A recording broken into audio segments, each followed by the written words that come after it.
नमस्कार, वंदे मातरम। मैं पीसी चौधरी आप सभी का स्वागत अभिनंदन करता हूँ वंदे मातरम क्लासेज के ऑनलाइन प्लेटफॉर्म पर। इस यूट्यूब चैनल पर अपन पढ़ रहे हैं राजस्थान डेली करंट अफेयर्स 2021 के अति महत्वपूर्ण प्रश्न जो आपकी प्रतियोगिता परीक्षाओं में ज़रूर पूछे जाएंगे और आपको अपनी मंजिल तक पहुंचाने में एक रास्ता बनकर के तैयार हो रहे हैं।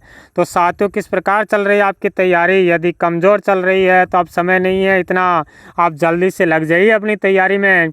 और भर्तियों का और एग्ज़ाम का होना स्टार्ट अब होने वाला है, तो जल्दी से अपनी तैयारी को अच्छी सी मजबूत कर लीजिए। और यह प्रश्न आरपीएससी के द्वारा आयोजित होने वाले सभी first grade, second grade, RS, SI के लिए अति महत्वपूर्ण है। और अधीनस्थ सेवा चयन बोर्ड के द्वारा होने वाले पटवार, ग्राम सेवक के साथ साथ राजस्थान पुलिस, बीएसटीटी सभी प्रतियोगिता परीक्षाओं के लिए इसमें ग्राम सेवक हो गया, जेल प्रेरी हो गया और आपके अधीनस्थ चयन बोर्ड द्वारा वन विभाग, सब के लिए महत्वपूर्ण प्रश्न है। तो अपनी तैयारी को इस बार इतनी मजबूत करनी है कि रास्ते में यदि तूफान भी आ जाए तो आपको हटना नहीं है। तूफान अपना रास्ता बदल करके निकलेगा। ये तूफान, जो बड़े बड़े तूफान भी अपना रास्ता बदल लेते हैं जब आग मेहनत करने की सीने में लगी हुई होती है।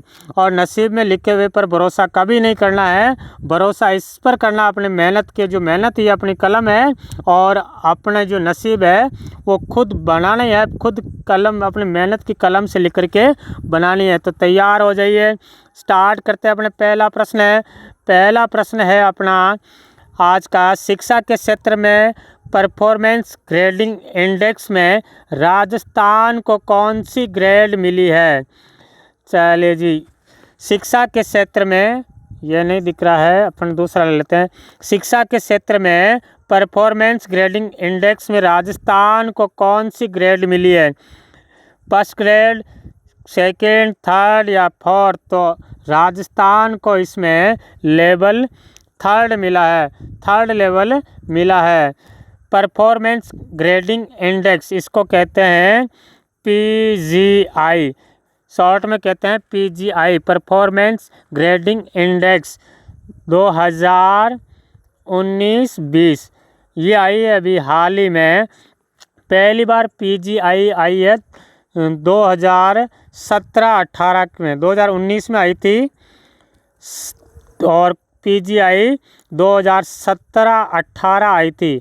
तो ये जो 2019-20 है, 2021 में जो आई है, ये तीसरा संस्करण है। और जारी कौन करता है? तो केंद्रीय शिक्षा मंत्रालय इसको जारी करता है। कौन जारी करता है?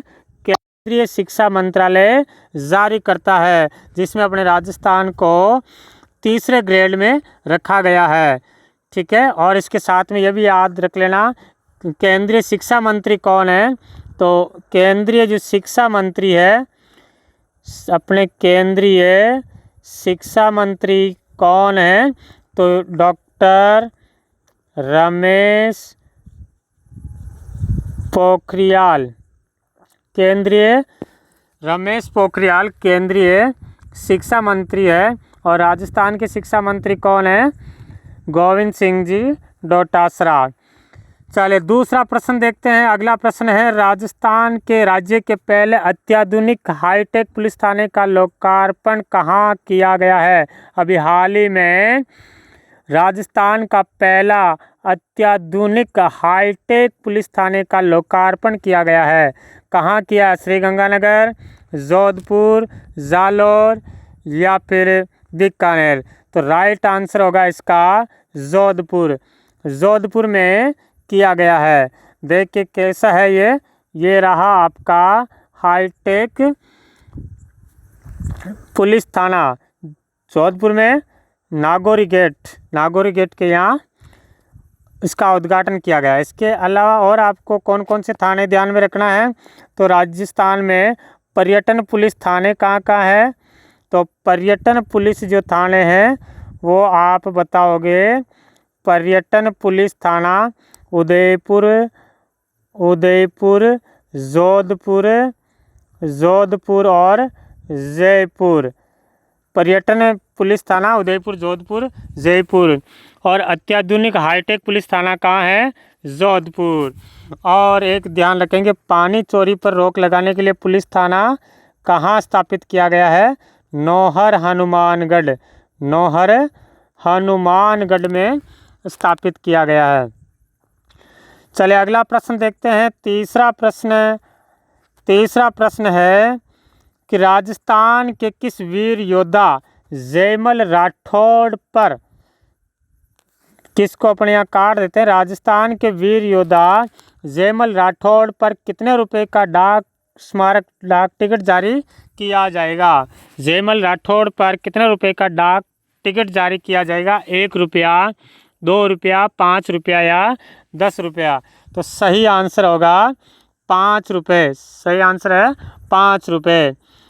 देखिए ये है जयमल जी राठौड़, जो राजस्थान के इतिहास में इनकी एक बहुत बड़ी भूमिका रही है। जयमल जी राठौड़ की मेड़ता के थे, मेड़ता के ये मीराबाई के भाई थे जयमल जी।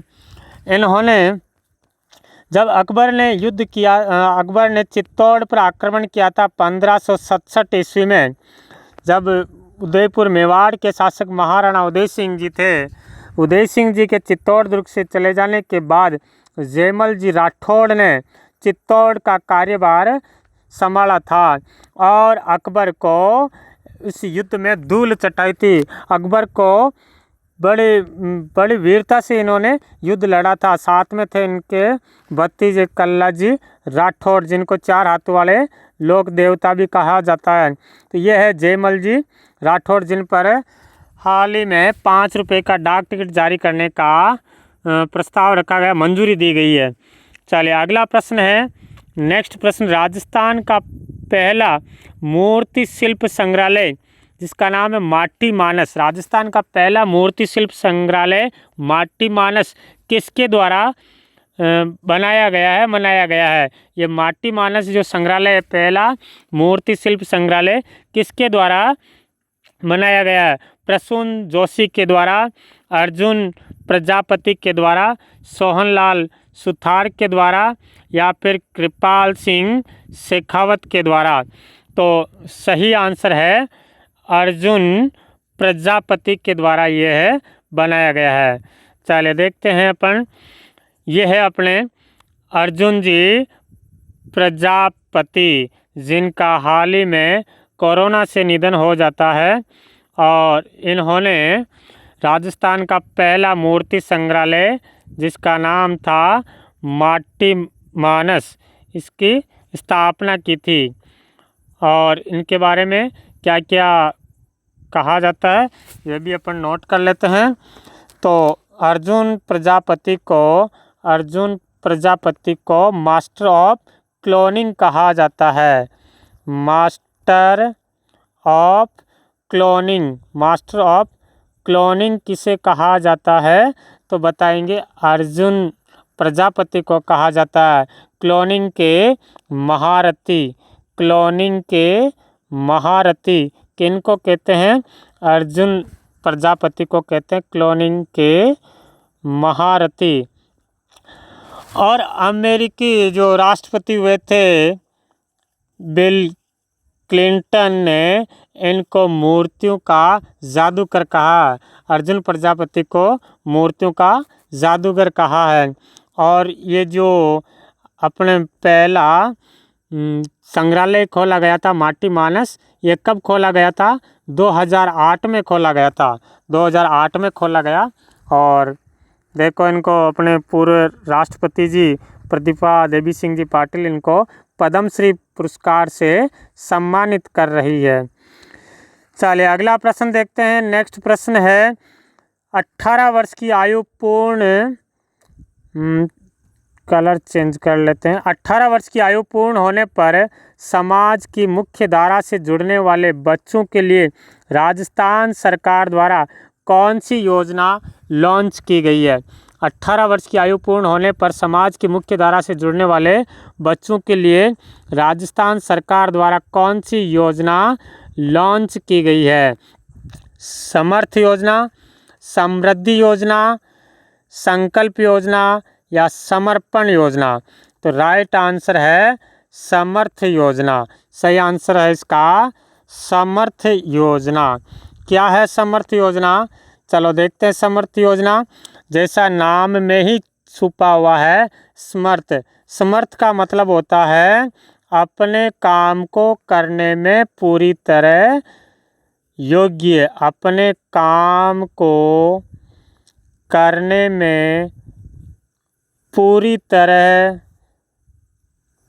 तरह योग्य, जिसको अपन क्या कहते हैं समर्थ बोलते हैं। तो उसी प्रकार अभी हाल ही में केंद्र सरकार ने 18 राज्यों में ये योजना शुरू की थी। केंद्र सरकार ने 18 राज्यों में ये समर्थ योजना आरंभ की है। इसके अंतर्गत क्या रखा गया कि 4 लाख से अधिक लोगों को हुनर सिखाकर उन्हें समर्थ बनाना है। इस योजना के अंतर्गत वस्त्र उद्योग के काम में दक्षता प्रदान की जाएगी और उनकी क्षमता को बढ़ाकर पूरी तरह से ट्रेड वर्कर बनाया जाएगा, जिससे क्या होगा, रोजगार का अवसर पैदा होगा और लोगों में बेरोजगारी कम होगी। तो ये जो योजना किसके द्वारा चलाई जा रही है? तो आरंभ की थी केंद्र सरकार ने, वस्त्र मंत्रालय भारत सरकार द्वारा ये योजना लाई गई है 18 राज्यों के अंदर। जिसमें सबसे पहले कौन सा राज्य ने लागू किया है? तो सबसे पहले भारत में राजस्थान राज्य ने लागू किया गया है। चलिए एक बार वापस देख लेते हैं इस योजना को। योजना का नाम क्या है? समर्थ योजना। और ये कौन से विभाग से संबंधित है? तो बताएंगे ministry of textile government of India, यानी वस्त्र मंत्रालय से संबंधित है। राज्य कौन से हैं? तो फिलहाल ये 18 राज्यों में लागू की गई है, जिसमें सबसे पहले लागू करने वाला राज्य कौन सा बन गया है? राजस्थान है। और इसका उद्देश्य क्या है? लगभग 4 लाख लोगों को रोजगार के अवसर उपलब्ध करवाना। और वेबसाइट ये दे रखी है। और इससे लाभ क्या होगा? लोगों को उचित प्रशिक्षण और रोजगार देना है। चलिए नेक्स्ट प्रश्न देखते हैं। छबड़ा थर्मल पावर प्लांट में 5वीं और 6ठी इकाई के लोकार्पण से उत्पादन क्षमता कितनी हो गई है?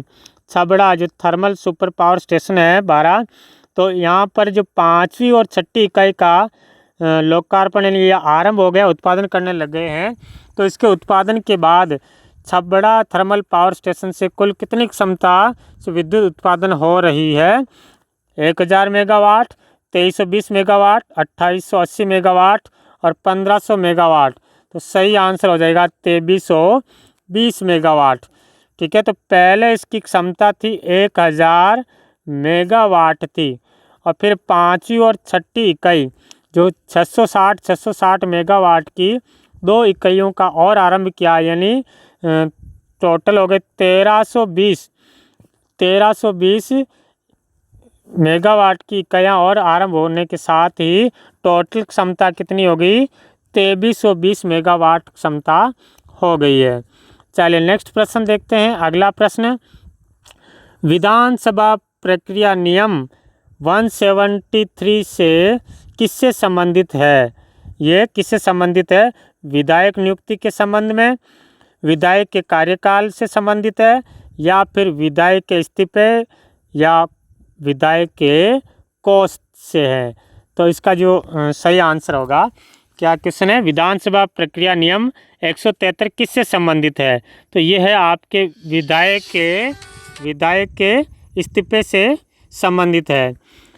तो ये हाल ही में अभी चर्चा में रहा है। क्या चर्चा में रहा था हाल ही में? अपने एक विधायक है गुड्डामलानी के कांग्रेस विधायक हेमाराम चौधरी ने विधानसभा प्रक्रिया नियम 173 के तहत इस्तीफा दिया था। अभी हाल ही में किसने इस्तीफा दिया था? गुड्डामलानी के विधायक, क्या नाम था? हेमाराम चौधरी ने इस्तीफा दिया।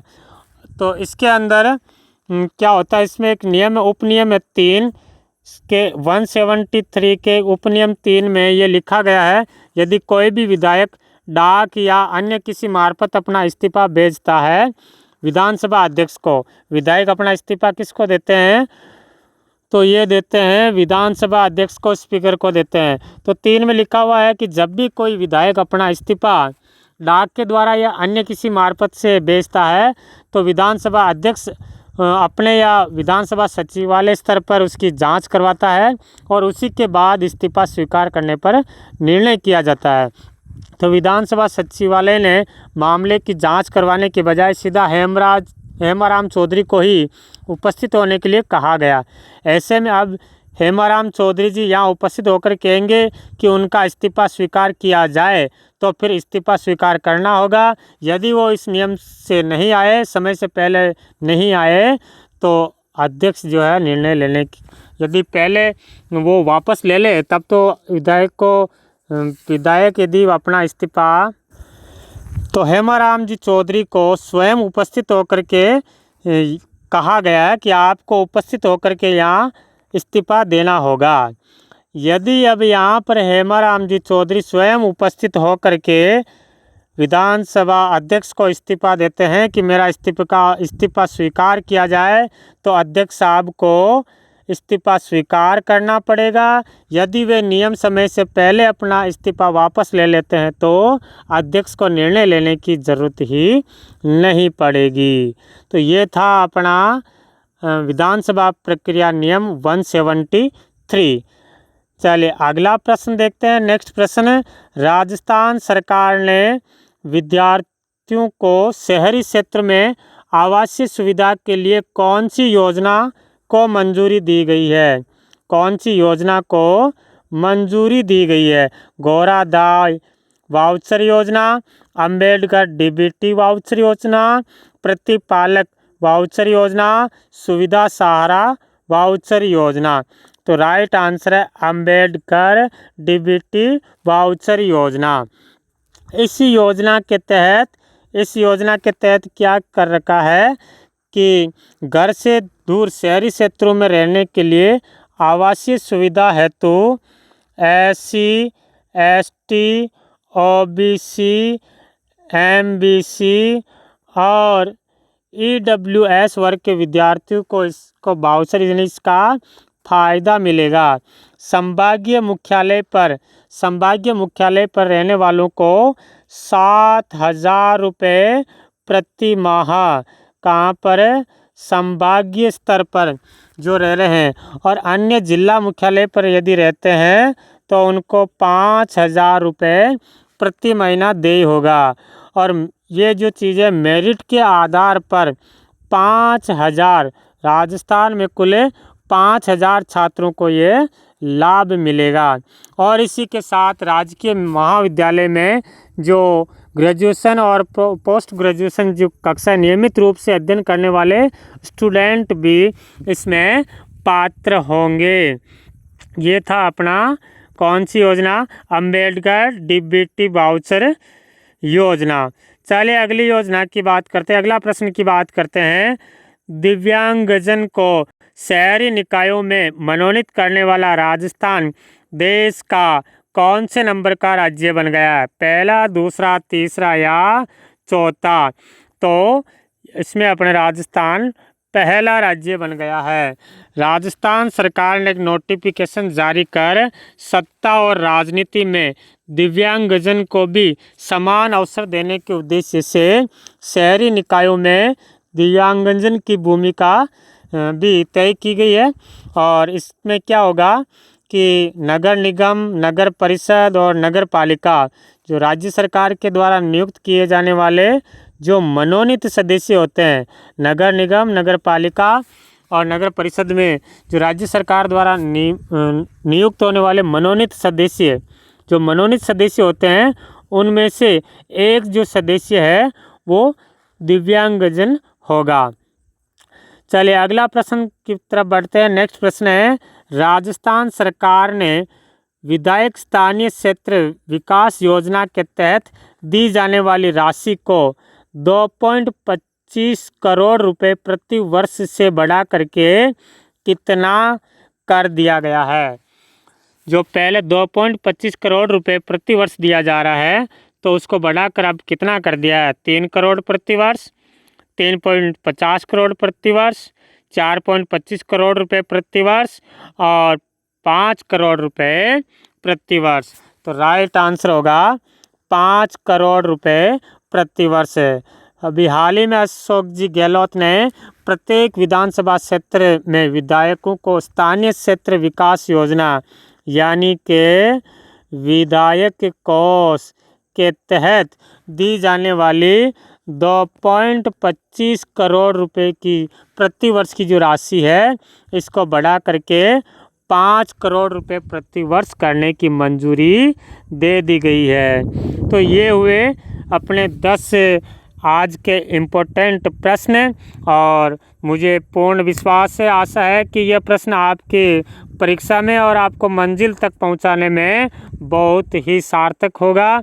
और ये प्रश्न अच्छे लगे और क्लास आपको अच्छी लगी, आपके लिए इम्पोर्टेंट लगी है तो वीडियो को लाइक करना।